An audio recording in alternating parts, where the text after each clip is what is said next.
Hello everyone, welcome to the Arun Mukherjee show. আমার কাছে অন্টারপ্রেনারশিপও যতটা প্রিয়, ততটাই হয়তো প্রিয় বা তার চেয়ে হয়তো অনেক বেশি প্রিয় আমার কাছে স্টক মার্কেট বা স্টক মার্কেট রিলেটেড ইনভেস্টিং। তো মানে বাঙালিদের খুব একটা সুনাম নেই স্টক মার্কেটে। তো আমি যখন দেখলাম যে একটা বাঙালি ছেলে যে স্টক মার্কেটে খুব ভালো কাজ করছে, আমার মনে হলো যে আমার পডকাস্টে তাকে ডাকা উচিত।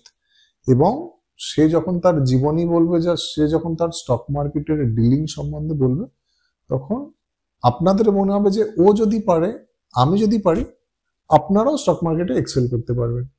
তো আজকে আমার সাথে আছে আমারই ভাই বা ভাইয়ের মতন Arindam. Arindam, welcome to the Mukherjee show. তো প্রথম কোয়েশ্চেন, স্টক মার্কেট কিভাবে এন্ড কবে আসা? তো আমি স্টক মার্কেট যখন ফার্স্ট স্টার্ট করেছিলাম, তখন সত্যি বলতে আমি দাদার থেকে হেল্প নিয়েছিলাম। কোন বছর? আমি স্টার্ট করেছিলাম 2016 এর লাস্ট। আচ্ছা, ওকে। হ্যাঁ, কিভাবে ইন্টারেস্টেড? বাড়িতে কেউ ছিল? হ্যাঁ, মানে ওটাই বলছি, আমার মামার ছেলে বেসিক্যালি, মানে দাদা। তো বাড়িতে আলোচনা হতো। তো 2008 থেকে আমার দাদা আছে, বাট আমি তখন কিছু বুঝতাম না ওই টাইমে। বাড়িতে এমনি বাবার সাথে আলোচনা হতো। ওকে। বাট বাবা যেহেতু মানে background totally from central government engineering, পুরো একদম আলাদা, বাবার অত ইন্টারেস্ট লাগতো না। তো মায়ের সাথে আমাকেই শোনাতো ছোটবেলায়। তখন ছোট ছোট বলতে কিচ্ছু বুঝতাম না। তারপর হঠাৎ করে আমার কেন জানি না 2016-তে মনে হলো, তখন আমি সবে জবে করছিলাম, ঢুকছিলাম। তো তখন আমার ফট করে মনে হলো যে ফাইন্যান্স রিলেটেড আমার একটা ইচ্ছা আছে, হয়তো হিডেন, আমি জানতাম না। তো সেইটা নিয়ে আমি তখন শুরু করলাম একটুখানি চর্চা, সব দাদার সাথে ডিসকাস করে করে। বয়স কত ছিল তখন? 22-এর লাস্ট। ওকে, তখন স্টার্ট করেছিলাম। মানে প্রথম ধাপগুলো, রাইট? কারণ আমাদের অডিয়েন্সরা মানে এমন অনেকেই আছে যারা প্ল্যান করছে যে স্টার্ট করবে, তো তাদের এই কোয়েশ্চেনটা থাকতে পারে যে মানে চল, মানে তোর দাদা বললো, তোরও ইন্টারেস্ট জাগলো, তোরও মানে ফিনান্সের দিকে একটা পেনচান ছিল যে ফিনান্স নিয়ে কিছু করতে চাই, সেটাই হয়তো মেক ওয়ে করে দিল স্টক মার্কেটের জন্য। মানে প্রথমের দিনগুলো কেমন ছিল, কি কি বুঝতে পেরেছি।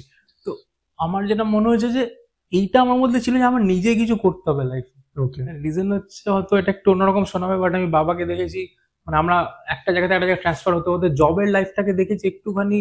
আমার হয়তো জানি না, ছোটবেলায় মনে হয়েছিল জব হয়তো আমার জন্য নয়। যদিও আমি জব করেছি, এটা সব করেছি, বাট আমার মনে হয়েছে কেন জানি না আমার নিজের কিছু করা উচিত। আমি জানতাম না যে ফাইন্যান্সে গিয়ে আমার কি হবে, বাট এইটুকু বুঝেছিলাম যে একটু আলাদা কিছু করে দেখি। ওকে, আমি ইঞ্জিনিয়ারিং এর থেকে, তো ওইখান থেকে একটা জাগলো যে ওই পেপার পড়তাম, মানে ইকোনমিক টাইমস এগুলো তখন। ওখান থেকে আমার একটা জাগলো যে এই প্রাইস ব্যাপারটা কি, মানে আপ ডাউন হচ্ছে, তো ওগুলো আমার ইন্টারেস্ট জাগলো। তো তখন আমার মনে হলো যে যদি কিছু আলাদা করতে হয়, ইন্ডিপেন্ডেন্ট কিছু করতে হয়, আই থিঙ্ক এটা একটা প্ল্যাটফর্ম হতে পারে অ্যাপার্ট ফ্রম জব। তো ওই জবের যে একটা ব্যাড ইফেক্টস বলতে পারো মেবি, তো সেটা দেখে আমার মনে হচ্ছিল ইন্ডিপেন্ডেন্টলি ফ্রিডম একটা দরকার আমার। সেই অনুযায়ী আমি এটা স্টার্ট তো করি, তারপর দেখা যাক যে কি হয়। তার সাথে ফাইন্যান্স এইসব ইন্টারেস্টও ছিল। ডিম্যাট কখন খুললি বা কোন দিন খুললি মনে আছে? কারণ ডিম্যাট ইজ মানে আমার কাছে, আমার ডিম্যাটের দিনটা স্মরণীয় থাকবে। মানে আমি যেহেতু মনে কর 14-15 বছরে স্টার্ট করেছিলাম, মানে আমার নিজের একখানা ইচ্ছা ছিল যে কবে 18 বছর হবো আমি সেই দিনই চলে যাবো। তো মানে ডিম্যাট খোলার দিনটা আমার জন্য তো স্মরণীয়। মনে আছে যে ডিম্যাট কোন বছর? হ্যাঁ, মনে আছে। ওটা আমি অ্যাকচুয়ালি খুলেছিলাম 2016 থেকে, সব দেখছি, খুলেছিলাম হচ্ছে 2017 মার্চ। ওকে, ওই টাইমে গিয়ে ওটাও মনে আছে, দাদাকে জিজ্ঞেস করে সবকিছু করেছিলাম যে কত টাকা লাগবে, কি লাগবে। তখন তো ফিজিক্যালি আসতো, এখন যেরকম নেটে হয়ে যায়, তখন সাইন করতে হতো, ফিজিক্যাল এসে একজন আসতো। তো তখন জিরোদাতে স্টার্ট করেছিলাম, আর ডিসকাউন্ট ব্রোকার কিছুই জানতাম না, তো তখন স্টার্ট করে ফেলেছিলাম। বাট আমার প্রথম স্টক নিয়েছিলাম সেই আইটিডি, ইনফোসিস। এখন ফার্স্ট স্টকটা আমার মনে আছে নিয়েছিলাম। আচ্ছা, তো জেরোডাতে অ্যাকাউন্ট খুললি 2017-তে, প্রথম স্টক নিলি ইনফোসিস। প্রথম কত ক্যাপিটাল ডিপ্লয় করেছিলি? ক্যাপিটাল সত্যি বলতে আমার যা স্যালারি তখন জাস্ট ঢুকেছিলাম, ওই 1-2 মাসে যা ছিল ওটাই ডিপ্লয় করেছিলাম। I think it was around, first stock ছিল 40,000, পুরোটাই ওটাতে ঢেলে দিয়েছিলাম। ওকে, মানে আমার স্যালারি আমি যা পেতাম। বাট আমি সেভিংস করার টেন্ডেন্সি রেখেছিলাম প্রথম থেকে, কিন্তু তার থেকে বেশি ক্যাপিটাল ছিল না ওই টাইম। তো চল, প্রথম স্যালারিটাও ডিপ্লয় করে দিলি। এইবারের জার্নিটা কি হলো, মানে কি দেখতে লাগলি? কারণ এতে শেখার একখানা ব্যাপার আছে, রাইট? মানে মার্কেট আমাদের সবার কাছে অতল সমুদ্র, মানে আমার 20 বছর হয়ে গেছে, তা মনে হয় কিছুই জানি না, রাইট? তো সেই ব্যাপারটা একটু বল।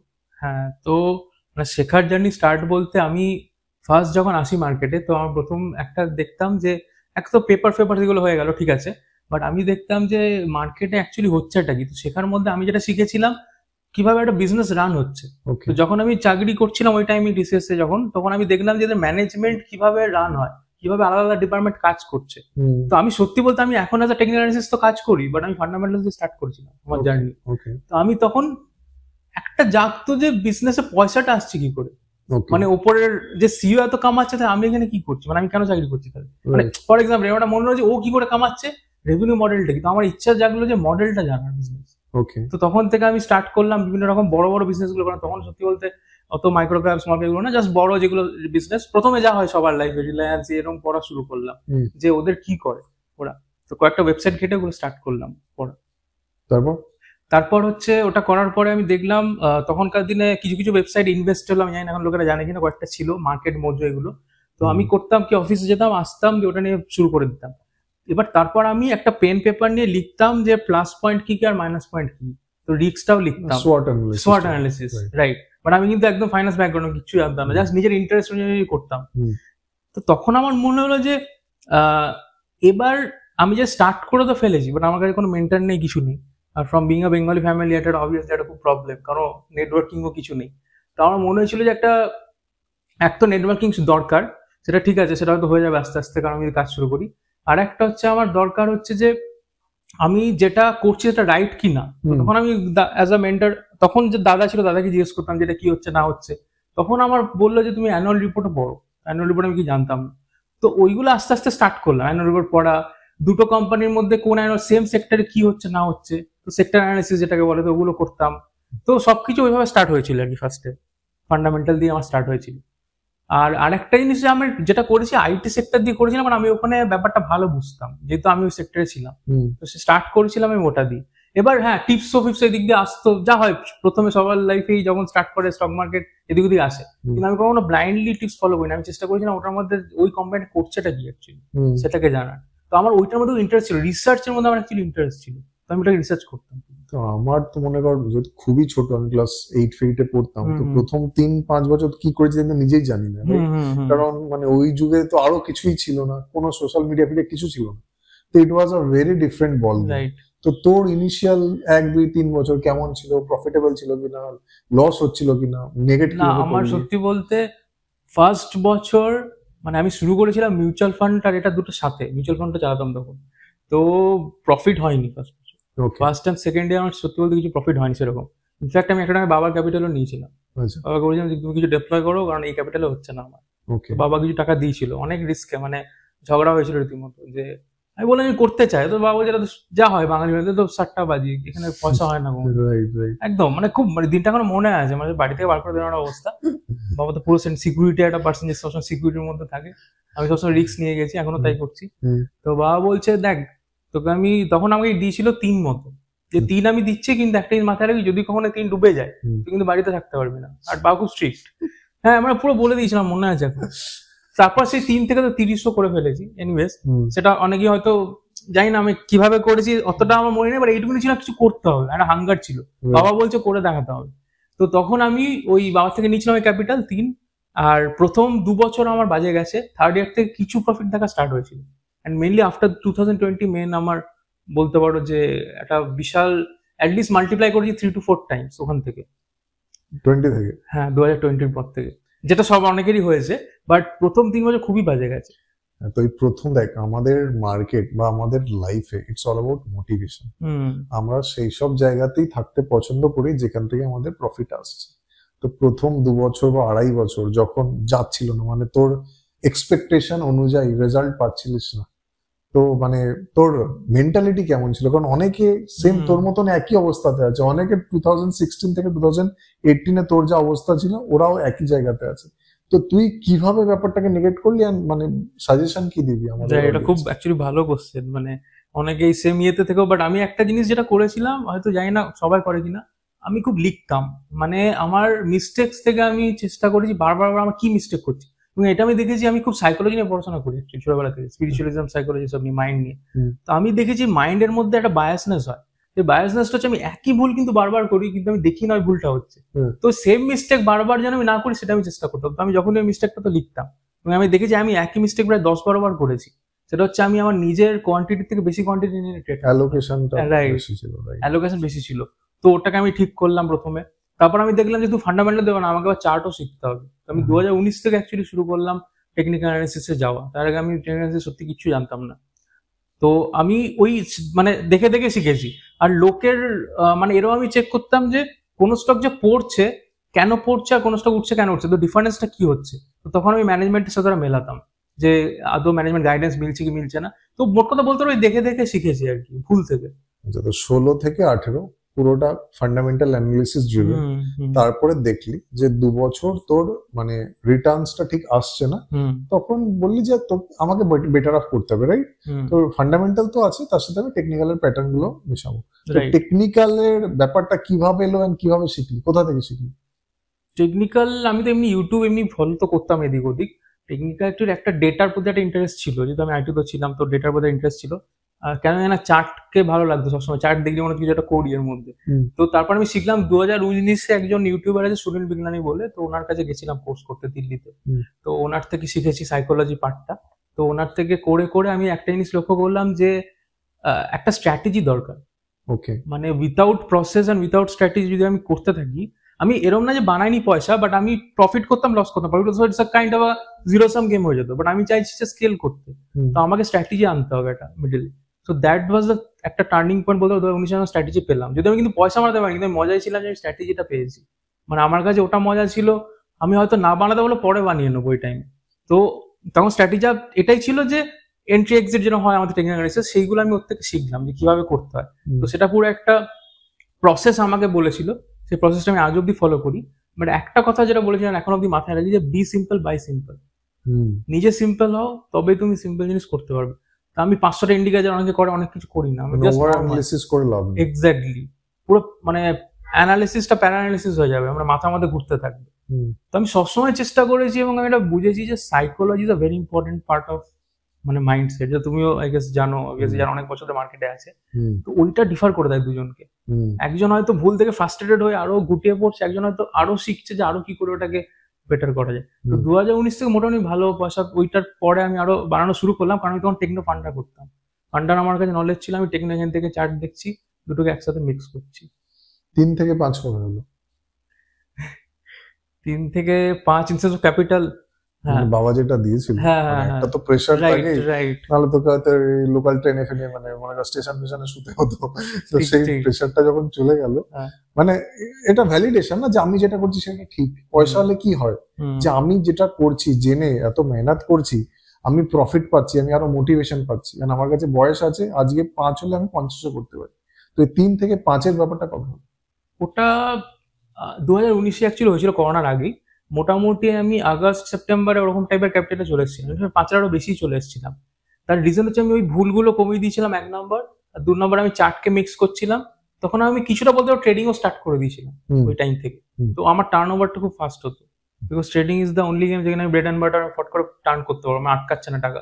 সো টার্ন ওভারটা দরকার। তো ওখান থেকে আমার মোটামুটি তখন 7-8-এর কাছাকাছিও চলে গেছিল ওই পার্টিকুলার ইয়ারে, যেখানে হয়তো মার্কেট অতটা যায়নি, বাট আমি খুব তাড়াতাড়ি পাচ্ছিলাম টু দ্যাট স্ট্র্যাটেজি বা যাই বললাম আমার প্রসেস দিয়ে। তো ওই টাইমই হয়ে গেছিল মনে হয় 2019-এ। বাবা জেনেছিল ব্যাপারটা? বাবাকে সত্যি বলতে ভয় পেতাম অনেক কিছু, নিয়ে নেবে বলে। বাবা তখনও ভাবতো, ইনফ্যাক্ট এখন অনেক সময় ভাবে যে ওই জুয়ায় গিয়ে যে করে কিছু হয় না, মানে ফোকাস করতে চাকরিতে। বাট বাবাকে এটা বলেছিলাম যে তোমাকে আমি আর ফেরত দেবো না, কিছু যা হয়েছে আমার কাছেই থাকবে, তখন আরো দাও। করোনা ওয়াজা মানে অনেকের জন্য, আমার জন্য খুব খুব খারাপ ছিল, রাইট? কারণ মানে হিউম্যানিটি থাকবে কিনা তাই মানুষের জানে না, স্টকে কি করবে। তো লেফট রাইট সেন্টার স্টক গুলোকে লোকে ডাম্প করছিল। ওই টাইমটা কিভাবে মানে ঝেললি বা কাটালি? ওটা খুবই বাজে টাইম ছিল, মানে সত্যি বলতে এখনো মনে পড়লে লাগে যে আইটি সেক্টর তখন তো সবকিছু বন্ধ হয়ে গেছিল, ভেবেছিলাম যে এবার তো যাবে। ইনফ্যাক্ট ওই টাইমে যখন পড়ছিল তখন আমি, আমার মনে আছে এটাই যে বাবা আমাকে বলছিলাম ওটা, যে এবার কি করবো, আমি জানি হয়তো শিফট করে যাবো আবার, জব যেরকম চলছে, জব তো ছিলাম আমি তখনও জবেও, বাট ওই ফুল ফোকাস দেবো, কারণ আমি তখন এটা হয়েছিল পার্ট টাইম, মানে এটা করছি এটাও করছি, ঠিক আছে। তখন বাবা বললো যে তো আমি আগে থেকেই জানতাম এটা সাতটা বাজে, যেটা তুমি বললে, সেম যেরকম ডায়লগ শোনায় বেঙ্গলি ফ্যামিলিতে, হ্যাঁ মা বলছে সব করিস না এসব, মানে বেকার। আমি বললাম একটু দাঁড়াও, আমাকে একটু ওয়েট করো, মানে শিখেছি সেটা আমার কাজ করতে দাও। তখন আমি ওই টাইমটাতে প্রচন্ড ফল এসেছিল, মানে কয়েকটা স্টক 30-40 তো কিছুই না, মানে ওই টাইমে কিছুই না। সবাই যারা ছিল, প্রত্যেক দিনে 20 করে হ্যাঁ, তো আমার পোর্টফোলিও টোটাল 35% ডাউন ছিল, আচ্ছা, ঠিক আছে। এবং আমি তখন ভাবছিলাম যে কি করব, বাট আমি একটা জিনিস শিখেছিলাম যে লং টার্ম ইন্ডিয়ার ট্রেন্ড হচ্ছে বুলিশ। তো আমি ওই টাইমে ডোমেস্টিক যে প্লেয়ার গুলো সেখানে অ্যাকচুয়ালি মাল ছাড়িনি, আমাকে যে মাল ছিল আমি রেখে দিয়েছিলাম, আমি বাড়াচ্ছিলাম তখন আচ্ছা, কিছু কিছু স্টকে, যেগুলি পরে গিয়ে আমার মাল্টিপ্যাকার হয়েছে। এখন গিয়ে বুঝতে পারি যে ওই টাইমে কিছু করেছিলাম বলে আজকে আমি এখানে দাঁড়িয়ে আছি। সিরিয়াসলি, মানে করোনাতে যারা ওই টাইমটাতে মার্চ আর এপ্রিলে যারা করেছে পয়সা, মানে ঢুকিয়েছে পয়সা, মানে অ্যালোকেশন বাড়িয়েছে, যদিও সেটা খুব কম, কারণ ওই টাইমে কেউ ঝেলতে পারে না, হ্যাঁ, তো তার আজকে পয়সা বানিয়েছে। তো আমি ওই টাইমে ভয় ছিল, বাট এটাও ছিল যে ইন্ডিয়ার স্টোরিটা ইন্ট্যাক্ট। আমার Mixed মনে ছিল। কর কলিজা ম্যাটার করে ভাই। তোর 100 টাকা হয়ে গেছে 60 বা 65 টাকা in a matter of days, not even months.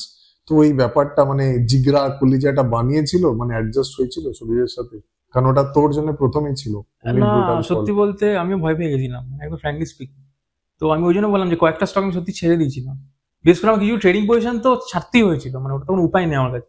Investing আমি ছিলাম তখন, অ্যাকচুয়ালি যখন প্রাইস নামে না তখন এটা খুব হয় যে ডাউট হয়, right, self doubt. Self doubt হয়, আমি সত্যি কি ঠিক নিলাম নাকি, মানে সাইকোলজির ব্যাপার আর কি, মানে হয়তো ঠিকই নিয়েছি আমি, কিন্তু ওই প্রাইস নেমে গেছে ডাউট হচ্ছে।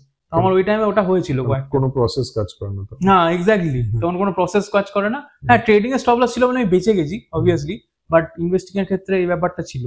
আর তখন একটা জিনিস মনে হয়েছিল যে এবার করবোটা কি আর কি, মানে যেরকম যদি পোর্টফোলিও হয়ে যায় এটা পয়সাটা তো আমি আর বার করতে চাই না, মানে আমি সার্ভাইভ করতে চাইছিলাম মার্কেটে, এরকম না যে আমি সব গুটিয়ে বার করে দিই, তাহলে দ্যাট ইজ ইজি গেম, তাহলে তো আমি আর কেনই এত কষ্ট করলাম 3 বছর ধরে, ওরম মাথায় আসছিল, থট সেলফ ডাউট হচ্ছিল। তো 20-তে 100 টাকা হলো 65 টাকা, 65 টাকা ওয়াপাস 100 টাকা কবে গেল? আই থিঙ্ক 35% বা 40 ড্রডাউনের পরে আমি আরো অ্যাড করে 2020 থেকে তো টার্ন হলো মার্কেট, 2020 যখন টার্ন হলো লাস্ট, হ্যাঁ মার্চ এপ্রিলে টার্ন হলো। তো খুব ফাস্ট, মানে ভিশেপ রিকভারি এসেছিল 2020-তে, আমার ওটা মোটামুটি ভালোই চলে গেছিল, ইনফ্যাক্ট অনেকটাই কভার করে দিয়েছিল মোটামুটি, মানে 100 থেকে 65 যদি হয় মোটামুটি ধরে রাখো কাছাকাছি চলে গেছিল ওখানে। আর 2021-এ পুরো রিকভার করে যায়। 21 কেমন গেল? 21 খুব ভালো গেছে, মানে 21 is one of the best year, 21-22। In fact আমার সব থেকে বেস্ট ইয়ার যদিও 2024, হ্যাঁ আমি টুইটার হ্যান্ডেল দিয়েছিলাম ওটা, কিন্তু 2021 আমাকে এটা শিখিয়েছিল যে আমি যদি একটা ট্রেন্ড বা আমি একটা কিছু ধরতে পারি, যদি আমি টাইট থাকতে পারি সেই ট্রেন্ডে, তার কোনো টপ বলে কিছু হয় না, যদিও অনেক আন্ধাধুন পয়সা হয়েছে, বাট পয়সা ইজ পয়সা। একদম। তো 2021-এ ভালো, মানে আমার মাল্টিপ্লাই আই থিঙ্ক ওই টাইমে আমার 3x হয়েছিল ওখান থেকে ক্যাপিটাল, লো থেকে। হ্যাঁ লো থেকে 22 কেমন গেল? 2021 করে 2022-এর মার্চ অব্দি তো অক্টোবর অব্দি ঠিকঠাক গেছিল। 22 ওয়াজ ভেরি ভাটা। এক্স্যাক্টলি, ভেরি ভাটা, কিন্তু স্মল ক্যাপে তাও কিছু পয়সা হয়েছে। তো আমি অ্যাকচুয়ালি ওই টাইমে একটু চার্ন করছিলাম ক্যাপিটালটাকে, মানে আমি চার্ন ইনসেন্স আমি একটুখানি মাঝে সাঝে এটা করি, মানে আমি স্মল মিড ক্যাপের রেশিওটাকে চেঞ্জ করি, লার্জ স্মল মিড প্রপোর্শনটাকে চেঞ্জ করি। তো ওই টাইমে আমি এটা বুঝে গেছিলাম যে স্টোরি তো ইন্ট্যাক্ট আছে, বাট আমাকে একটু চেঞ্জ করতে হবে প্রপোর্শন, তো একটা অ্যালোকেশন খেলছিলাম, বাট এমনি বিশাল কিছু পয়সা হয়নি ওই টাইমে, বাট 2021 ওয়াজ গুড, 2022-এ মোটামুটি পয়সা বানিয়েছি। তো এমনি মানে মনে কর প্রতি বছরে আমরা এত লোকের সাথে মিশি, এত কিছু দেখি, পড়ি, শুনি, জানি, কোনো প্রসেসে চেঞ্জ বা রিফাইনিং কিছু করেছিল?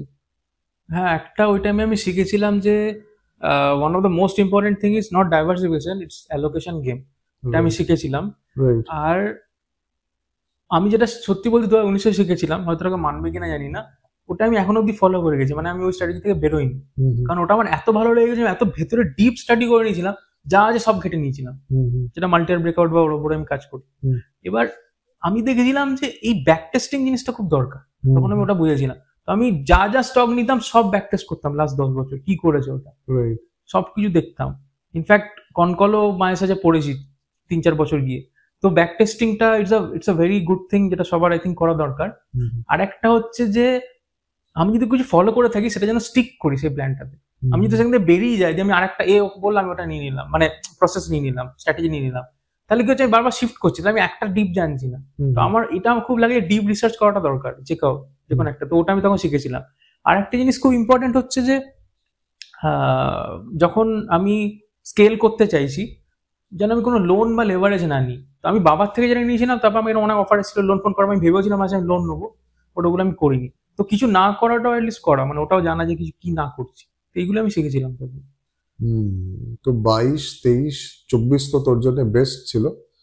আর 25 কেমন যাচ্ছে?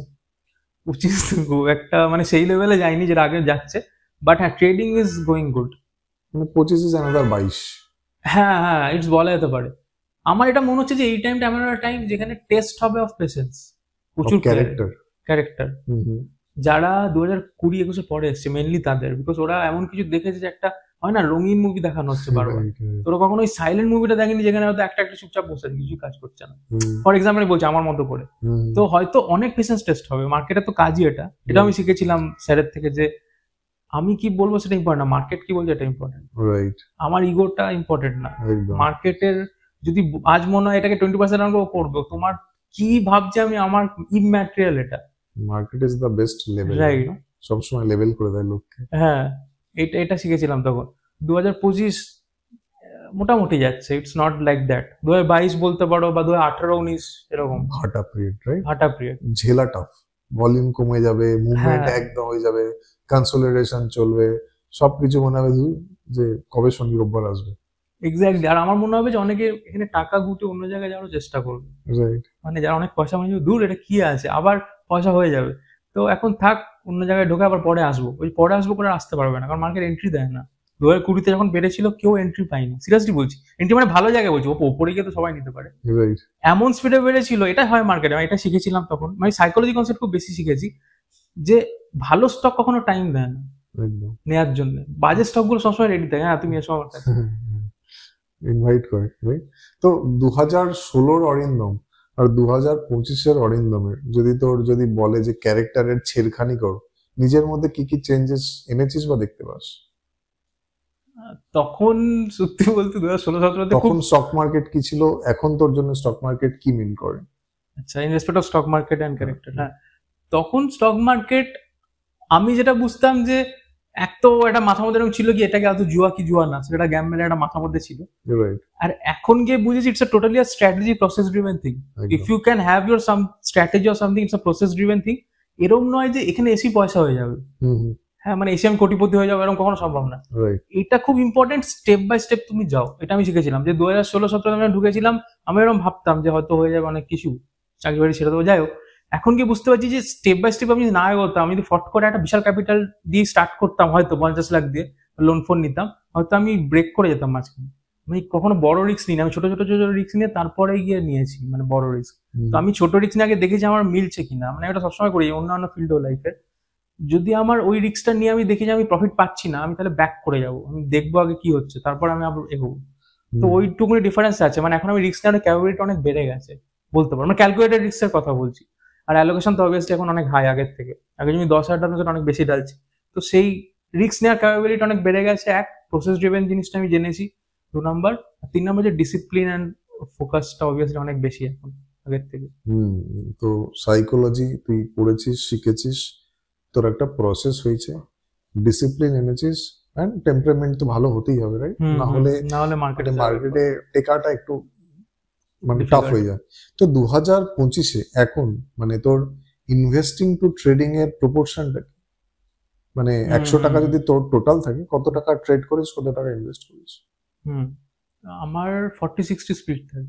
আচ্ছা, সেটা আমি মাঝে সাঝে চেঞ্জ করি depending on the market. 40 is investing, না 40 ইজ অন ট্রেডিং সাইড। আচ্ছা, 60 এটা। তার রিজনটাই বলছি অ্যাকচুয়ালি, সত্যি বলতে মানে এটা তুমিও জানবে, বিকজ ইনভেস্টমেন্টের রিয়েল ওয়েলথ ক্রিয়েশন হয় অলওয়েজ। আমি তো ট্রেডিং করিনি। হ্যাঁ trading is only for those যারা চাইছে একটা ব্রেড অ্যান্ড বাটার হোক, একটা মানি রোটেট হোক, আমি ওর থেকে মানি পাই, আমি ওটা ইনভেস্টিং এ লাগাতাম একদম প্রথম থেকেই। আমার সবথেকে বড় মাল্টিব্যাগার যদি জিজ্ঞেস করে যেটা হয়েছে, সেটা তো ইনভেস্টিং এ হয়েছে, রাইট? যাতে আমি প্রচুর পয়সা বানিয়েছি। মানে ইনফ্যাক্ট আমি তো এখানে হতামও না যদি ওটা না হতো। মানে একটা স্টকই লাইফ চেঞ্জ করে দিতে পারে। রাইট। তো 2016 থেকে 25-এ তোর, তুই তো বলে দিলি যে ইনভেস্টিং থেকেই টাকা হয়েছে, মানে এমন মনে কর যে লার্নিংস হয় যেগুলো একদম মাথাতে সেটে গেছে, এমনি কিছু আছে মানে যেগুলো বলতে চাইবি তুই যে লাইফের সবচেয়ে বড় লার্নিংস মানে স্টক মার্কেটে রিলেটেড? হ্যাঁ একটা তো খুব যে টপ আর বটম কে বলতে পারে না ফার্স্ট অফ অল, ভগবান ছাড়া। তো আমি আমার নিজেরই জাস্ট এক্সাম্পল দিই, ডিকসন বলে একটা স্টক ছিল যেটা আমার সবথেকে বড় মাল্টিপ্লায়ার, 16 টাইমস আমি এখনো ধরে আছি 2020 থেকে। ওটার লার্নিং আমি নিজের এক্সপিরিয়েন্স বলছি। আমি তখন ছিলাম হচ্ছে আন্দামানে, ঘুরছিলাম আমার সাথে, ঘুরতে গেছিলাম। তো ওই টাইমে 20% ক্র্যাশ করেছিল স্টক, আমি করোনা থেকে ধরে আছি 2020 থেকে। আন্দামানে গেছিলাম আরো পরে 2022। তখন আমার টেম্পারমেন্ট এটাই ছিল যে যাই হোক স্টক যদি 20% একদিনে ক্র্যাশ করে তাও ওটা গিয়ে এরপরে 8 গুণ, হ্যাঁ 5-6 গুণ হতে পারে, সেইটা একটা বিশাল বড় লার্নিং আমার কাছে, এবং সেটা হয়েছে। তো এরকম ব্যাপার না যে 20% পড়ে যাচ্ছে মানে তুমি ওটাকে ছেড়ে দেবে, তুমি দেখো যে অ্যাকচুয়ালি স্টোরিটা কেন পড়ছে বা কি হচ্ছে, এটা কি শর্ট টার্ম নাকি লং টার্ম। মানে যদি কোনো স্ট্রাকচার চেঞ্জ হয় then it's a different game হয়ে গেল, বিজনেস স্ট্রাকচার বা আমি বিশাল বড় ডাইভার্সিফাই করতাম, আমি তো করতাম ইলেকট্রনিক্স, আলু পটল বিক্রি করছি, এক্সাম্পল বলছি, তাহলে তো আমার অন্য হয়ে গেল। তো সেটা আমি বুঝেছিলাম যে আমি অ্যাকচুয়ালি, বা আমার যদি মান্থলি ট্রেন্ড যেটা সেটা চেঞ্জ হয়ে যায়, তো আমি এটা শিখেছি যে এরকম ব্যাপার না 20% পড়ছে মানে তোমাকে ছেড়ে দেবে, ঠিক আছে। তো এটা একটা ঠিক যে পেশেন্স তোমাকে রাখতে হবে, that is the number one. আর একটা খুব ইম্পর্টেন্ট লেসেন্স, এটা আমি সবাইকে বলবো যে তুমি আগে নিজে কি সেটা দেখো, যে তুমি কি আদৌ মানে ধরে রাখতে যদি পারো, তো তোমার সেই টেম্পারমেন্টটা তোমাকে রাখতে হবে, নাকি তুমি একটা ট্রেডার। কারণ এরকম অনেক লোক আমার কাছে আসে মায়ের সাথে যে ও হয়তো নিজের ট্রেডার, মানে ওর অত ইচ্ছাই নেই রাখার, কিন্তু নিজেকে ইনভেস্টার হিসাবে ইয়ে করছে, প্রজেক্ট করছে। তো তোমার যে নিজের পার্সোনালিটি সেটাকে চিনতে হবে, মানে আমি কে সেটাকে চেনাটা খুব দরকার স্টক মার্কেটে। Very good point, right. লোকে বলবে যে এই ছেলেটা 16 গুণ বানিয়েছে ইন্ডিয়ার সবচেয়ে বড় কন্ট্রাক্ট ম্যানুফ্যাকচারিং প্লেয়ার, যেটার নাম ডিক্সন টেকনোলজিস, অলমোস্ট 1 লাখ কোটি টাকার কোম্পানি। তো কেনার কি রিজন ছিল? কেনার তো দুদিক দিয়ে আমার কাছে ট্রিগার এসেছিল, যেটা আমি বলি টেকনো ফান্ডা করি। তো টেকনিক্যালটা আমি আগে বলছি, একদম আমি যেটা ফলো করি, অনেক বড় একটা বেস ফলো করি, যে যদি অনেক বছরের বেস থাকে তারপর ব্রেকআউট হয় ওয়েল, সেটা ডিকসনে অলরেডি ছিল, 4-5 বছরের ব্রেকআউট ছিল। এবার একটা ইম্পর্টেন্ট জিনিস, ডিকসনকে আমি অ্যাকচুয়ালি 2019 থেকে ফলো করছিলাম। মানে আমার এটা খুব আছে, আমি কোনো একটা কোম্পানি যদি নাও নিই ওটাকে ওয়াচ লিস্টে রেখে দিই এবং ওটাকে সবসময় স্টাডি করতে থাকি, মাসে 2-3টে শেয়ার নিয়ে নিই, ওটা জাস্ট পড়ে থাকে আমার, যাতে আমার ট্র্যাকটা করতে সুবিধা হয়, খুব ছোট অ্যালোকেশন করে রেখে দিই। তো এটা ডিকসনে করা ছিল অলরেডি 2019 থেকে, মেনলি 2020 বলছি কারণ ওখান থেকে ব্রেকআউট দিয়ে সবকিছু স্টার্ট হয়েছে। তো 2019-এর ফান্ডামেন্টাল সাইড ছিল যে সব থেকে বড় contract manufacture brand, behind the brand বলা হয়, ক্যাপেক্স করছিল ভালো রকম, এবং ওর কম্পিটিটর ছিল যে অনেক নিচে ছিল। এবং আরেকটা স্টোরি ছিল যে চায়না প্লাস ওয়ান, যেটা আমি সবসময় বিলিভ করতাম যে হবে, তখন কিন্তু ওই টাইমে কিন্তু আত্মনির্ভর কিছু আসেনি, মানে মোদি যে ব্যাপারগুলো সব পরে এসছে। আমি বিলিভ করতাম যে ইলেকট্রনিক্স এর মার্কেট ইন্ডিয়ার যেটা হতে চলেছে ওই টাইমে ভেবেছিলাম যেটা, সেটা কিন্তু হিউজ হবে। তার রিজন, একটাই রিজন ছিল যে গ্লোবালি যদি প্লেয়ার দেখা হয়, এরকম কোনো ডোমেস্টিক প্লেয়ার এখানে ডিকসনই একমাত্র আছে, অন্য কেউ নেই, 1 নম্বর। আর এটা মোদিজি হিসাবে, মোদিকে যেটা আমি ফলো করি, আমি পলিটিক্সও ফলো করি, যে মোদিজিকে যে ফলো করি যে ও কিন্তু নিজের স্বদেশী ব্যাপারটা আনবেই, আর যদি আনে এইটা একটা মার্কেট যেখানে ও ডিকসন ফেভার হবে। সবকিছু মিক্স করে আমি দেখলাম যে ডিকসন ওয়াজ দ্য বেট, এবং এটাকে ওই টাইমেই নিতে হবে, কারণ এত চিপ অ্যাভেলেবেল কোথায় পাবো এত কম টাকাতে, 2019 থেকে আমি ফলো করছি, এত কমে পাওয়া গেছে ওটাকে, আর ম্যানেজমেন্ট ওয়াজ অলসো গুড। তো লোকে জানতে চাইবে তোর কাছ থেকে, ভাই অত শত বুঝি না, চাইনা প্লাস ওয়ান মানেটা কি বলবি? চায়না প্লাস ওয়ান হচ্ছে আমার যে কোনো মানে সেক্টর হয়ে গেল, তো এমন এমন সেক্টরগুলো আমি এখানে সুবিধা পাবো চায়না প্লাস ওয়ানে, যেখানে India will be more beneficial than China, যদি একরকম ভাবে সেইভাবে যদি ওটাকে বলা যায়। আর আরেকটা হচ্ছে যে চায়নার যে যে কোম্পানিজ গুলো আছে সেখানে এখানে যেগুলো কম্পিট করছে, ঠিক আছে, তো ওর মার্কেট শেয়ার গ্র্যাব করা, এক কথা যদি সেটা সেরকম ভাবে বলা যায়। আচ্ছা, হ্যাঁ, মনে কর যে পুরো ওয়ার্ল্ড, মানে চায়নার কস্ট আর স্কেলের জন্য পুরো ওয়ার্ল্ড চায়না থেকেই মাল বানায়, রাইট? এইবার due to geopolitical tension হোক বা ডাইভার্সিফিকেশন হোক, একটা মধ্যেখানে রব উঠলো যে ঠিক আছে আমি 100 টাকাই আমার চায়নাকে দিয়ে করাই, বাট তার মানে কি একটা সিঙ্গেল কান্ট্রি রিস্ক চলে এলো, কোনো যদি এদিক থেকে ওদিক হয় আমি তো ফেসে যাব, আমি হয়তো ফিনল্যান্ড ইউএসএ তে পড়ে আছি, রাইট? তো আমি যদি আমার এই 100 টাকারটা যদি 90 টাকা আমি চায়নাকেই রাখি, বা 10 টাকা যদি আমি সরিয়ে ইন্ডিয়াকে আনি, কারণ চায়নার পরে in terms of cost and scale ইন্ডিয়াই হতে পারে, right, owing to the cheap labour. তো এই চায়না প্লাস ওয়ান মানে করে টেকনো, এই আমাদের ডিকসনের মতো কোম্পানিগুলো, দে ওয়ার হিউজ বেনিফিশিয়ারিজ, কারণ চায়নার যা স্কেল, যদি 1% চলে আসে, ওই 1% যদি ইন্ডিয়াতে চলে আসে, অনেক কটা কোম্পানির can change lives, right? Basically এটার ব্যাপারটা হচ্ছে ভ্যালু চেন। আমি আরেকটা রাখবো, আমার যাতে একটু ডিপেন্ডেন্সি না, আরেকটা, হ্যাঁ, মানে আমার সিঙ্গেল কান্ট্রি বা সিঙ্গেল ভেন্ডার যাতে আমার ডিপেন্ডেন্সি না, হ্যাঁ, রাইট? চল, তোর তো 16 গুণ শুনলাম, লাইফের ওয়ার্স্ট মিস্টেক্স বা সবচেয়ে যেটা ওয়েলথ ডিস্ট্রাক্টর হয়েছে, ওই কোম্পানির নাম কি, কেন কিনেছিলেন, কি লার্নিং? নাম বলতে হবে, অনেক কটা আছে এরকম, যদিও সবচেয়ে বেশি যেটা মানে ঘায়েল করেছিল, মানে তার কারণটা কি ছিল নেয়ার, এন্ড তারপরে যখন সেটাকে বেচলি তার কি রিজন ছিল, কারণ তার অ্যাকচুয়ালি সত্যি বলতে আমি প্রচুর ভুল করেছি, মানে ভুল করে ভাই তোর আমি 100 গুণ বেশি ভুল করি। তো আমি নিয়েছিলাম এই কোম্পানিটা, সবাই জানে, এবং প্রচুর পয়সা হারিয়েছিলাম ওই টাইমে গেলে, অনেক পয়সা, এখন হয়তো অতটা না। ইয়েস ব্যাংক বলে একটা কোম্পানি, সবাই জানে। আমি ডিএইচএফএল নিয়েছিলাম, দুটো ভুল আমি করেছি এবং দুটোই গেছে। তো লার্নিংস ছিল যে নাম্বারসও ম্যানিপুলেটেড হতে পারে এবং ভালোভাবে হতে পারে, প্রফেশনাল ওয়েতে হতে পারে, রাইট, যেগুলো ট্রিপল এ রেটেড হতে পারে, যাদেরকে ডায়মন্ডস আর ফরএভার বলা যেতে পারে, যেখানে Rakesh Jhunjhunwala as an investor আসতে পারে। এক্স্যাক্টলি, এই সব কোম্পানিগুলো ফ্রড করতে পারে এবং যেখানে বড় বড় ব্র্যান্ড এন্ডোর্সমেন্ট হতে পারে। এইচএফএল এর কথা বলছি। তো আমি এটা বুঝেছিলাম যে নাম অনুযায়ী যেও না, হতে পারে ওটা এইচডিএফসি ব্যাংক, কেউ জানে না এরপর ওটা মাইক্রোক্যাপ হতে চলেছে, ফর এক্সাম্পল বলছি। তো আমার ওটা মনে হয়েছিল যে এটা আমি ভুল করেছিলাম, বাট একটাই শিখেছিলাম যে ব্যাংকিং এ পয়সা মানে সত্যি মুশকিল, ব্যাংকিং কম লাগায়। হ্যাঁ, কারণ ব্যাংকিং ওই মার্জিন করা হয়তো এইচডিএফসি ব্যাংকই পারে, মানে একটা দুটো কোম্পানি পারে।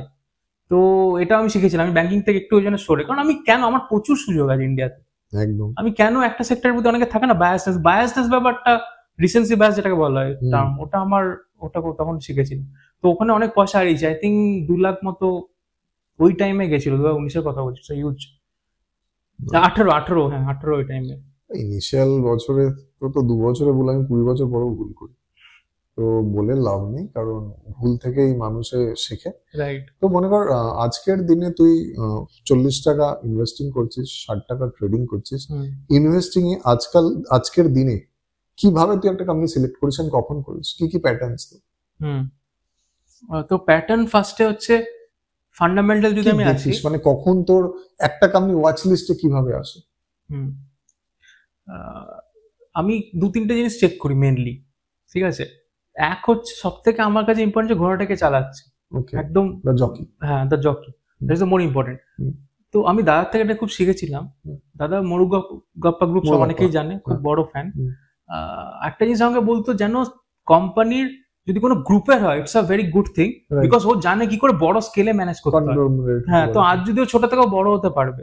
কল্যাণী গ্রুপের খুব বড় ফ্যান, বাবা কল্যাণী স্টিল থেকে প্রচুর পয়সা বানিয়ে হিউজ। তা আমি কল্যাণী স্টিল, বা যাই হোক, আমি কোম্পানির নাম ইয়ে করছি না, বাট আমি বলতে পারি যে যেন গ্রুপের যদি হয়, then it's a very good thing, but promoter যে চালাচ্ছে সে যেন ওভার কমিট না করে আন্ডার ডেলিভার, যে এই দুটো ওয়ার্ড খুব ইম্পর্টেন্ট। মানে সে যেন কম বলে কিন্তু নাম্বার যেন শো করে। এরকম হচ্ছে হয়তো সে বলে যাচ্ছে অনেক কিছু, যেটা আমি দেখেছি, হ্যাঁ মিস্টেক আমি করেছি একটা কোম্পানিতে, বাট 3-4টে কোয়ার্টার ধরে 5টা কোয়ার্টার হয়ে গেছে, কিছুই হচ্ছে না। যেন আমি একটা জাস্ট এক্সাম্পল, যে কিউপিড বলে একটা কোম্পানি, অবশ্যই তুমি জানো। তো প্রথম যাই হোক, সেটা ডিসকাস না করলে হবে। এনিওয়েজ, প্রথমে যে আসতো, যিনি, আমি নাম করতে চাইছি না, বুড়ো মতো একজন, তো তখন হ্যাঁ আমি কল শুনতাম, সবকিছু করতাম, প্রাইসও সেরকম কিছু বলেনি, 400 দিয়ে ঘোরাফেরা, রাইট, একটা চোখ ডায়াবেটিস, হ্যাঁ 400-500 তো ঘোরাফেরা করতো, আমি সবকিছু স্টাডি করতাম, কিছুই বুঝতে হচ্ছে না, আর্নিংস কিছু আসছে না, কিছুই নাম্বার রিফ্লেক্ট হচ্ছে না, হয়েই যাচ্ছে। এটা স্ক্যাটেল ব্যাটা করতে পারবি না। বাট তারপরে যেটা হলো, এন্ড তুই কি বলতে চাইলি কিউপিড কি করে? না, সেটা অন্য একটা স্টোরি হয়ে গেল, একটা পডকাস্ট করতে হবে না, তুমি বলে দাও। বাট এই কোম্পানি বসা বানাতে পারে, এটা একটা হিউম্যানিটির জন্য ছাতা বানায় বেসিক্যালি। বলছি জিনিস। তো তখন তারপরে অবভিয়াসলি কলকাতার একজন নিয়ে করলো, তো তারপরে অন্য গেম হয়ে গেল। তো ওটা একটা হলো প্রমোটার, সেটা সব থেকে ইম্পর্টেন্ট এবং সবাই সেটা দেখে। আচ্ছা, আরেকটা প্যাটার্ন আমি চেক করি, যে তো কিউপিডে করলিটা কি, মানে ওয়াচ লিস্টের থেকে? না, আমি অ্যাকচুয়ালি কিউপিডটা সত্যি বলতে আমি নিতে পারিনি, মানে আমি জাস্ট ওটাই একটা মিস্টেক হিসেবে বললাম, যে আমি ওই টাইমে প্রমোটারকে দেখে আমার তো কনভিকশন আসেনি। কেন? কারণ কানা বলে না, কানা বলে না, মানে সেরকম নাম্বারস রিফ্লেক্ট করছিল না বেসিক্যালি। তো আমি অ্যাকচুয়ালি আর্নিংসটা চেক করি ওর সাথে সাথে, মানে ম্যানেজমেন্ট যে গাইড করছে, বাট আর্নিংসও তার সাথে আসছে কিনা। তো বেসিক্যালি এগুলো থাকে। আচ্ছা, আর্নিংস চেক করে হচ্ছে নাম্বার অফ শেয়ার হোল্ডার্স, মানে এরকম যেন না হয় যে আমার, হ্যাঁ মানে বেরিয়ে চলেছে বাড়ির মতো আর এখন যেটা হচ্ছে, ওর একটা বিশাল ছিল, ঠিক আছে। তো নাম্বার অফ শেয়ার হোল্ডার্স এরকম না যে 10 গুণ হয়ে গেছে হয়তো 3-4 বছরে, ঠিক আছে, যেটা আমার কাছে খুব ইম্পর্টেন্ট। কারণ আমি এটা বুঝেছি যে রিটেল ডিস্ট্রিবিউশন মানে এক্স্যাক্টলি, মানে যত সোশ্যাল মিডিয়া এবং যতটা নোন হবে, ততটা আস্তে আস্তে পাওয়ারটা কমছে, বলটা উপরে গেছে, রাইট। তো আননোন জায়গা থেকে পয়সা, মানে এটা একটা লার্নিং। শিলচর টেকনোলজি, আমার এক্সাম্পল দিচ্ছি, আমার খুব মনে পড়ে এটা। প্রথমে শিলচরে নিয়ে তখন 600-700 ছিল, কিচ্ছু হয়নি তখন। তো আমি ভেবেছিলাম এটা শিলচর হচ্ছে আসামের কোম্পানি, ওর ওয়েবসাইটে গেছি, কিছুই নেই ওয়েবসাইটে, ট্রান্সফর্মার দূরের কথা, কিচ্ছু নেই। ওইখান থেকে কোম্পানিটা এত বড় মাল্টিপ্লায়ার হবে, অনেকে হয়তো জানি না, জানে কিনা সেটা, one of the biggest multiplier in transformer, সবাই তারিল জানে, অনেক কিছু জানে, বাট শিলচর টেকনোলজি খুব কম জন জানে। 30x EBITDA করে ভাই, Right. 8 টাকা মার্জিন ছিল, টাকা 2 margin। বছরের জন্য বুকড, নেক্সট 2 বছরের জন্য। হ্যাঁ, আমি জানি না ভাই। হ্যাঁ রাইট। আরেকটা প্যাটার্ন আমি চেক করি, অবভিয়াসলি কাস্টমার কোন অ্যাডভান্স আছে কিনা, এটা আমি তোমার থেকেও শিখেছি এই জিনিসপত্রগুলো। যেটা খুব ইম্পর্টেন্ট আমার কাছে, যে ওর ক্যাশ ফ্লো কি হচ্ছে, মানে তার রিজন হচ্ছে আমি প্রফিট কামাচ্ছি, বাট আমার প্রফিটটা অ্যাকচুয়ালি ক্যাশে আসছে, রাইট, ঠিক আছে, সেটা খুব দরকার। কারণ আইটি তো আমি এটা জিনিস দেখেছি যে ওরা যা করতো আর ম্যাক্সিমাম টাইম বাইব্যাক করতো, আমাদের ডিভিডেন্ড দিয়ে দিত।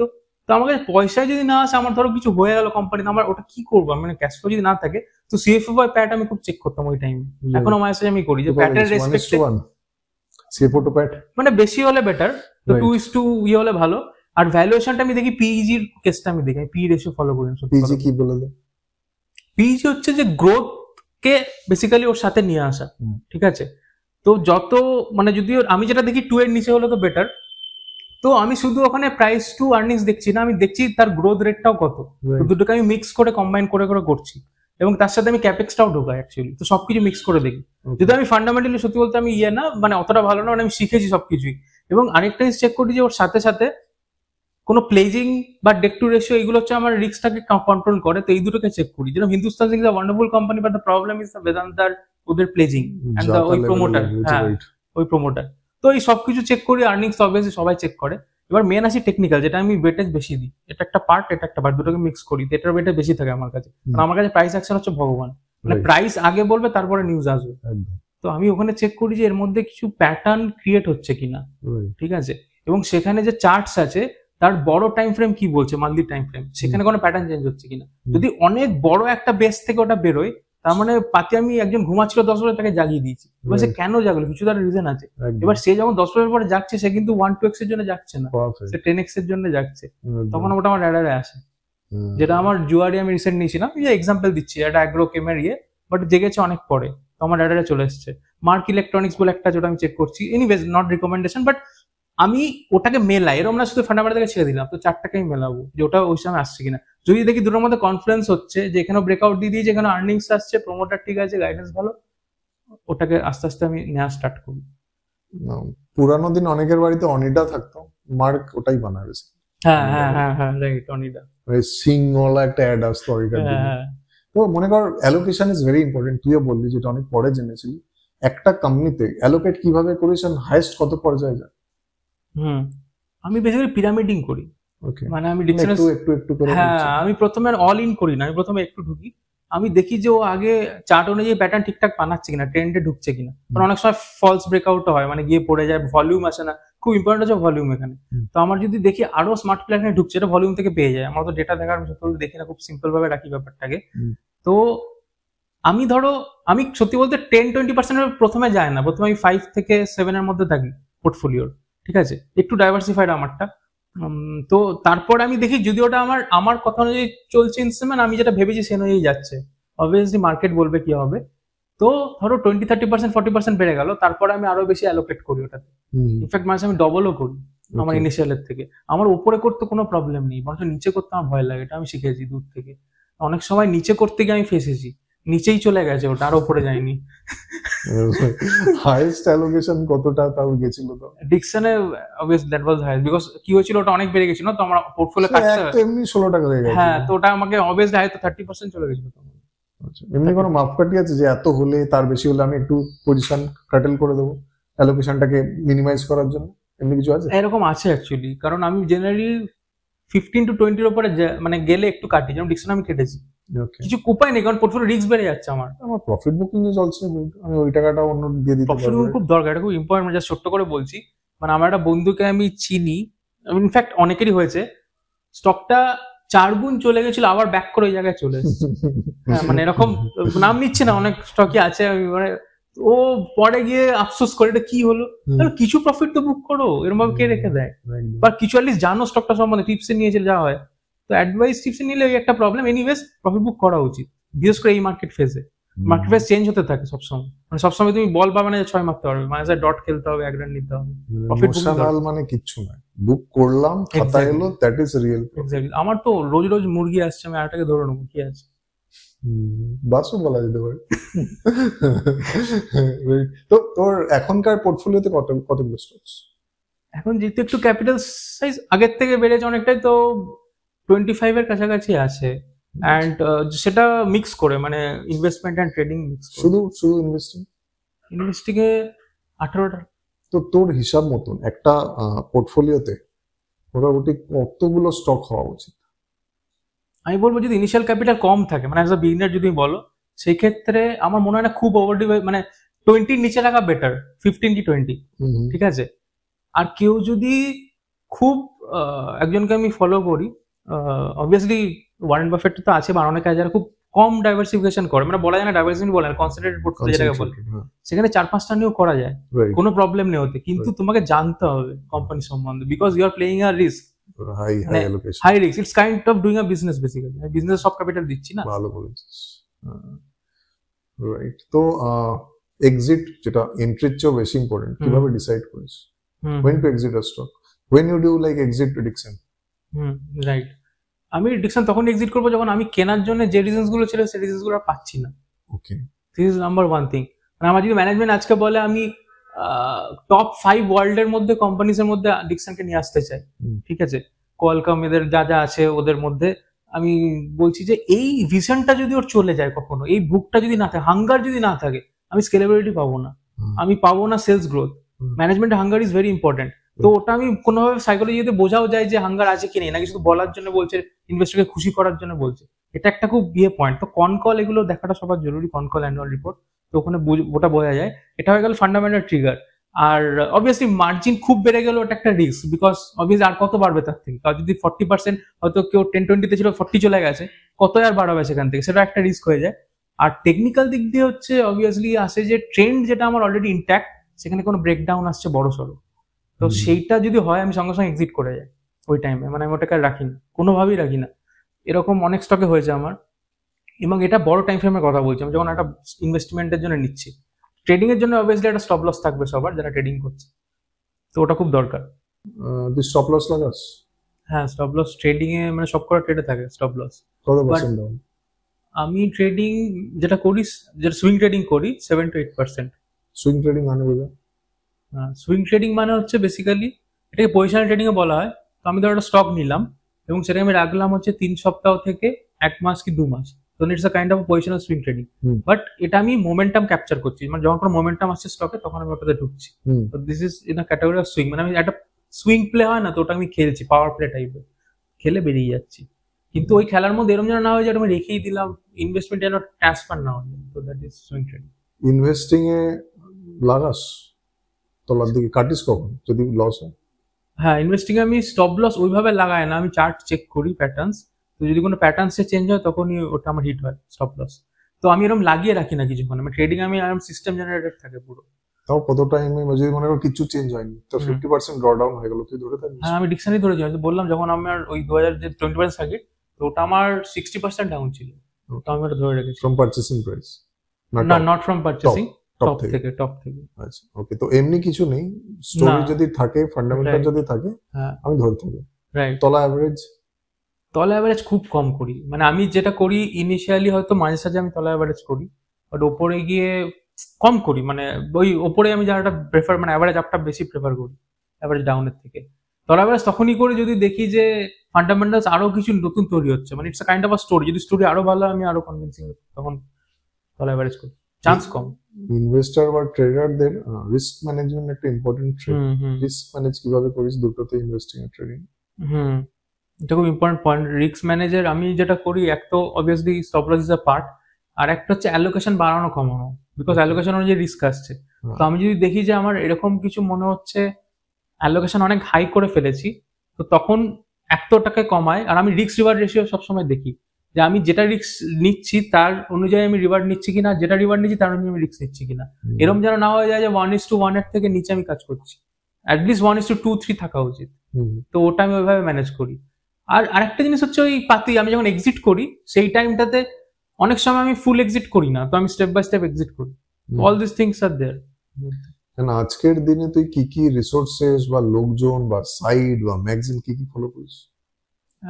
রিসোর্সেস বলতে ইকোনমিক টাইমস, ওগুলো আমি এখনো মায়ের সাথে দেখি, but mainly in the social media AI, chat GPT এগুলো আমি ইউজ করি রিসার্চ ওয়ার্কের জন্য।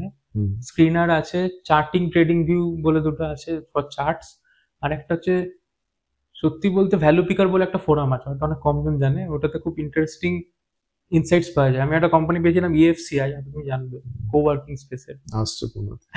আচ্ছা, যাই হোক, ভেরি গুড। তো ওরা যদি আসে, তো আমি হঠাৎ করে লক্ষ্য করলাম যে কোওয়ার্কিং ব্যাপারটা খুব ইন্টারেস্টিং, তো স্টাডি করা যাক। তো ভ্যালু পিকার অনেক কিছু রিসার্চের আমি ওখানে পেয়েছিলাম। তো জানি না কতজন জানে এই ওয়েবসাইটটা, but it's a very good interesting website. তো আমি ওগুলো ফলো করি, সবই রিসার্চ টুলস যা যা আছে সবকিছু ফলো করি, ঠিক আছে। তিজোরি ফাইন্যান্স হয়ে গেল, তো সব থাকে। আর একটা হচ্ছে যে ব্লক বাল্ক ডিলস, ওইগুলো চেক করি স্ক্রিনারে, সবকিছু মোটামুটি ফলো করি। ভ্যালু পিকার যে বানিয়েছে মিস্টার ডোনাল্ড ফ্রান্সিস, উনি খুবই ভালো মানুষ, প্লাস খুব ভালো ইনভেস্টর। আর আপনাদের জেনে ভালো লাগবে যে ওনার শ্বশুরবাড়ি কলকাতা।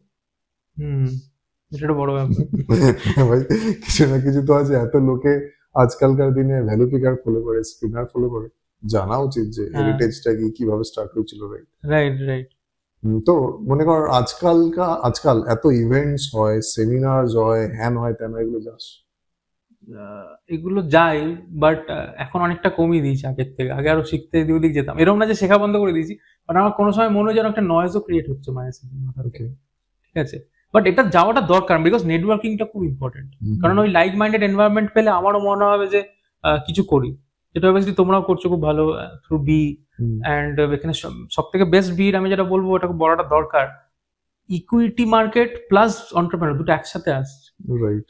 ইনভেস্টমেন্ট মাইন্ডসেট আলাদা একটু হয় অনেক সময়, আর বিজনেস মাইন্ডসেট কিন্তু একটু আলাদা হয়। আমি বলছি না হয়তো দুজনের এরকম হতে পারে যে দুজনই, আমিও বিজনেসম্যান আর আমি ইনভেস্টার, হতেই পারে, বাট দুটোকে একসাথে মিক্স করানো খুব দরকার।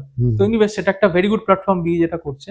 আর নেটওয়ার্কিং সেমিনার এগুলোতে গেলে একটা জিনিস যেটা হয়, যেটা হচ্ছে আত্মবিশ্বাসটা তৈরি হয় যে আমিও পারবো। প্রথম এটা অনেকে থাকে না, তো যে স্টেজে বলছে আমি হয়তো ওই জায়গাটা নিতে পারবো কোনোদিন স্পিকার হিসাবে বা যাই হোক, সেটা দরকার। তো আমি আগে তো সত্যি খুব যেটা, এখন অতটা টাইম হয় না, বাট এটা দরকার আছে ইভেন্টস এন্ড এখানে যাওয়া। ওকে, তো আজকের দিনে কেউ যদি স্টক মার্কেটে ঢুকতে চায়, তাকে কি বলবি তুই? অ্যাজ আ বিগিনার, হ্যাঁ, কি বলবি? মানে কেউ ইন্টারেস্টেড, তোর এটা দেখছে, তারও স্টক মার্কেটের প্রতি ঝোঁকটা বাড়ছে, সেও একটা স্টার্ট করতে চায়, তো তাকে তোর কি সাজেশন? রাইট। তো ফার্স্ট অফ অল, যারা আসছে স্টক মার্কেটে, একটা জিনিস সব থেকে ইম্পর্টেন্ট হচ্ছে একটা প্রসেস থাকা উচিত, একটা স্ট্র্যাটেজি থাকা উচিত, যেটা দিয়ে আমি it's a kind of a business model বলতে পারি আমি, যেটা দিয়ে আমি কামাবো। সেটা যদি কারো না থাকে, সেটা যাই হোক, ফান্ডামেন্টালস হতে পারে, টেকনিক্যালস হতে পারে, সেটা যদি না থাকে, রাইট, নিজস্বতা, এবং সেটা হ্যাঁ, এবং সেটা যেন নিজের পার্সোনালিটির সাথে ম্যাচ করে। আমি কি চিনি এক্স্যাক্টলি, কারণ হয়তো এরকম হতে পারে যে আমি হয়তো পেশেন্স না, আমার হয়তো ফট করে রাগ চলে আসে, আমি তো ইমপেশেন্ট, আমি এদিকে 10 বছরের জন্য ভেবে নিই একটা স্টক রেখে দেবো। দুটো যদি ম্যাচ না করে, আমি পাশা হতে পারবো না। আমার পার্সোনালিটির সাথে ম্যাচ করতে হবে স্ট্র্যাটেজিটা। হয়তো আমি যেটা কারোর থেকে পেয়েছি চেঞ্জও করতে হতে পারে। তো এটা 1 নাম্বার। 2 নাম্বার হচ্ছে যে প্রথমেই খুব বেশি রিস্ক নিয়ে না, স্টেপ বাই স্টেপ এগো। প্রথমে আমি অ্যাকচুয়ালি আমি যেটা করেছিলাম, আমি প্রফিট থেকেই লাগাতাম আমার পয়সা। প্রফিট যদি না আসে, আমি কনস্ট্যান্ট ক্যাপিটাল বাড়িয়ে তো যাচ্ছি, বাট আমার প্রফিট থেকে টার্নওভার হচ্ছে না কিছু, কারণ প্রফিটই আসছে না, লসই হচ্ছে। এটা আমাকে ভুল করে। আর ফিউচার অপশনস আমি সবকিছু ঘেটেছি, এই দিকে না যাওয়া উচিত আমি বলবো। মানে এটা একটা, এই কারণে বলতো যে এটা খুব অ্যাট্রাক্টিভ জিনিস হয়ে গেছে এখন লোকেদের মধ্যে, এই দিকে যাবো। মানে ফিউচার অপশন যদি কেউ ঘাটে, ফিউচারই থাকবে না, অপশনও থাকবে না কিছু করার। ঠিকই তাই। মানে আমি সিরিয়াসলি বলছি, আমাকে যারা মেসেজ এসেছিল খুব দুঃখজনক, 40 লাখ লুজ করেছে উইথিন ফিউ মান্থস। একজন টুইটারে পাঠিয়েছিল সুইসাইড করতে চাইছে, এই অবস্থা মেসেজটা আমার কাছে এসেছিল। মানে এগুলো বলতেও খারাপ লাগছে। কেরালার একটা ছেলে, সাউথ ইন্ডিয়ান, বলছে আমি একজনকে ফলো করেছিলাম, যাই হোক সেটা ওর ব্যাপার, বাট হেল্প চাইছিল যে 40 লাখ লস হয়ে গেছে, এবং আমি সব চাকরি সবকিছু ইয়ে করে দিয়েছি। তো আমার দরকারটা কি ফিউচার অপশনস করার? মানে 95% যদি জানো যে কামাতে পারে না সেখানে। সেটা ডেটা বলছে, রাইট? সেবি বলছে, জিরোডা বলছে, চিল্লিয়ে বলছে, এরা তার উপরে লেভারেজ করে খেলবে। মানে weapons of mass destruction, right, as said by the great guru আমাদের 93 বছরের কোম্পানি করে চলেছে। হ্যাঁ, তো আমার মনে হয় অ্যাজ আ বিগিনার ওটা আরেকটা হচ্ছে যে তুমি যত রিসার্চ করবে তোমার স্টক সম্বন্ধে বা যাই যে কোনো বিজনেস, একটা জিনিস খুব জানা উচিত। আমি যেখানে এটা আমি করতাম খুব, এখনো মাঝে সাঝে করি, যেরকম এখানে মেট্রোটা আরবিএনএল বানাচ্ছে, ঠিক আছে? তো আমি যখনই কোনো রাস্তায় কোথাও যাই বা এদিকে ঘুরতে যাই, ফলো করি কোন কোম্পানি কি করছে। অবজারভেশন, রাইট, অবজারভেশন স্কিলসটা যদি কাউ ছোটবেলা থেকে থাকে 22-23 থেকে, তা তো খুবই ভালো, বাট সবসময় থাকা উচিত। এবং ওই কোম্পানিটা কি করছে, ওই কোম্পানির নামটা জানার জন্য সেটা দেখা উচিত যে কি হচ্ছে।